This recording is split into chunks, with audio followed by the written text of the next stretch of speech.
Hello guys, my name is Luca from AudioTribe YouTube channel, and in this video we will talk about the new JBL Charge 6. As you see, this is the JBL Charge 5 and the new JBL Charge 6 will be released in a couple of months, but JBL already launched the official video of the JBL Charge 6 and we already know that it will have one racetrack woofer and one dome tweeter. It is very similar with the old JBL Charge 5.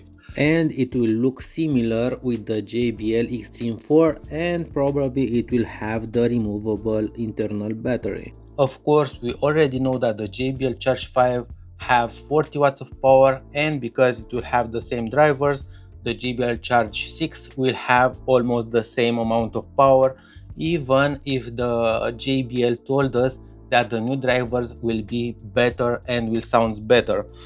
Unfortunately, I hoped this speaker to have two tweeters instead of one tweeter for the stereo sound, and as we already know, the JBL Charge 5 have an internal battery that lasts up to 20 hours of playing time, while the new JBL Charge 6 will have a battery life of 28 hours of playing time. Of course, we already know that if you play the music on this speaker at the maximum level of volume, the battery will last up to 6 hours of playing time. So the 20 hours of playing time doesn't suit me very good, because no one listen at 20% of the volume. You probably use this speaker at 80 or 90% of the volume. So the 28 hours of playing time, yeah, it is only on paper. Of course, it has AuraCast feature. That means you can connect this speaker with other AuraCast speakers. I hope that the AuraCast will give us permission to connect to older models with the JBL Charge 5 and with the JBL Flip 6. Of course, it has IP68 rating, so that means it is waterproof, it is dustproof, and it is drop proof, so you can submerge this underwater and will not be a problem for it. You can drop it from a meter and nothing will happen to it, but I do not recommend you to do that. So do I recommend you to buy the new JBL Charge 6 instead of the JBL Charge 5? I will not recommend you to buy the new JBL Charge 6 because it will cost just too much. Now in the stores, the JBL Charge 5 costs around $140–150.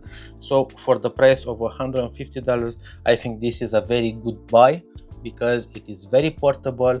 It has the IP68 rating, so you can take it with you wherever you want. It has sufficient amount of power to take it with you to the picnic or play a song when you work out. I expected more from the new JBL Charge 6. I expected two tweeters instead of one.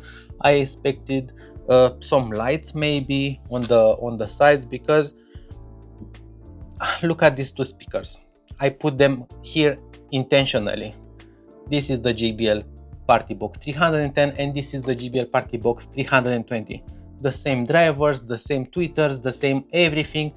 The only difference it is in looks, in design, and in lights. So the differences are just too small to take it into account. So yeah, should you buy the JBL Charge 6? If you don't have one, you can buy one, but if you already have the JBL Charge 5, I can definitely recommend you to buy another JBL Charge 5 and put them in stereo mode to give us a more intense sound. So that is my opinion about the new JBL Charge 6. I can hardly wait to test it and put it against the old JBL Charge 5 and see if it will be louder, if the bass will be much present. It is good that JBL released a new update of the JBL Charge 5, but in my opinion the update doesn't worth it. So what is your opinion about the new JBL Charge 6? Will you buy it or just stick with the old JBL Charge 5? Feel free to subscribe to AudioTribe YouTube channel and please hit that like button. Cheers!